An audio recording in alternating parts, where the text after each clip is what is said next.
Hey everyone, welcome back to my channel. I hope you're all doing well and having a good March. Today I want to share this new gouache palette with you guys that I got for my birthday. I am so excited about it. I'm not exactly sure how to pronounce it. I think it's called HIMI, maybe HIMI, I don't know. But I'm super excited, so let's look at it. It comes with a palette. You can see that really big palette. And then it comes with these 3 paintbrushes. And it has that little slot that they fit into perfectly. There's also room for other brushes as well. There is a filbert brush, a flat brush, and a round brush. They're actually pretty nice brushes. I like them a lot. And then I believe this is the 24, I think there's 24 colors in it, set. And then I've got some watercolor paper here and water so we can do our swatches.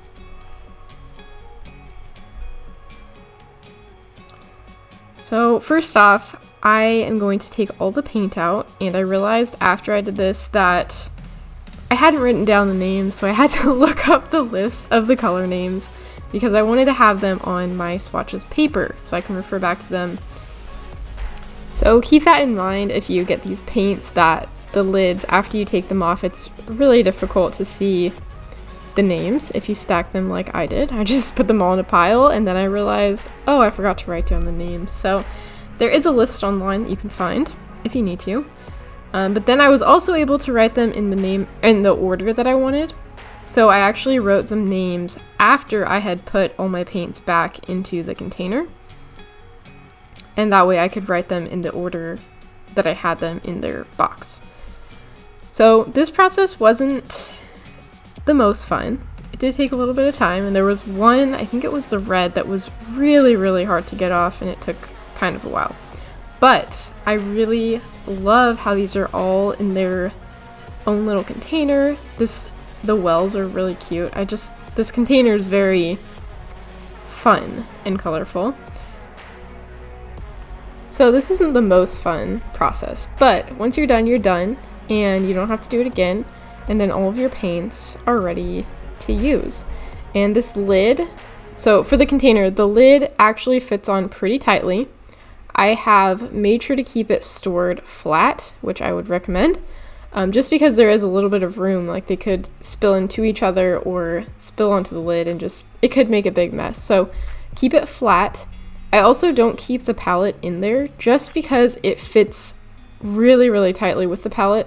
And the bottom of it can get paint on it if you store it in there, because it's kind of touching the tops of the little containers. So I don't keep the palette in there, but the brush holder, like the well for the brushes, works really well. They fit in there. There's plenty of room for a few more brushes, and I have not had them get paint on them at all. As far as like on the handles, obviously they've gotten on the bristles, but you know what I'm trying to say. The paintbrush holder is great. And it also, I love that it's really long, so it's not going to bend your bristles. So now I'm just putting them back in the order that I prefer to have them, which is really fun. You can customize it. I'm going to use the filbert brush and do my palette swatches now. You can see here I've written down all the names. I referred back to that list online, and then I did it in the order that I have them in my palette. So that'll make it really easy when you go to refer to a color, when you're trying to make a color, or you just want to see what something's going to look like on paper. So I love making swatch charts, especially with new paints. I also love making swatch charts when I'm trying to make a new color palette. It's really fun, and it's actually something that I sometimes do when I'm having trouble thinking of something to paint or draw. Just making a color palette even is creative and it's fun, and usually you learn something from it, and sometimes you come out with a great palette.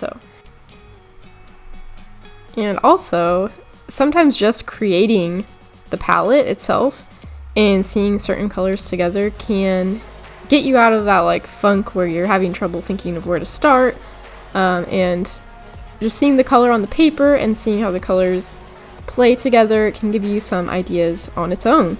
And it's a super easy way to try to get out of if you're having like a rough day thinking of ideas or you're not feeling creative, that is one of my go-to ways to get out of that.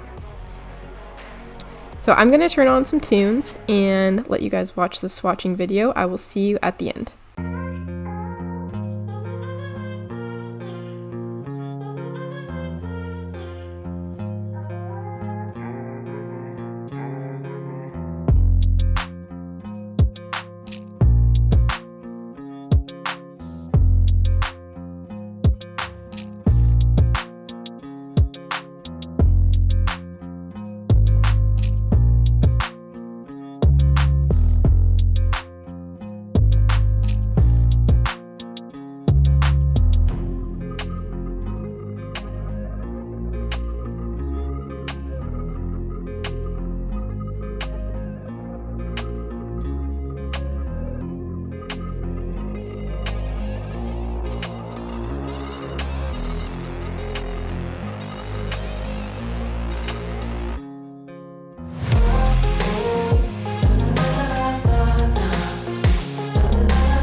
Alright you guys, there it is. I hope you enjoyed this video.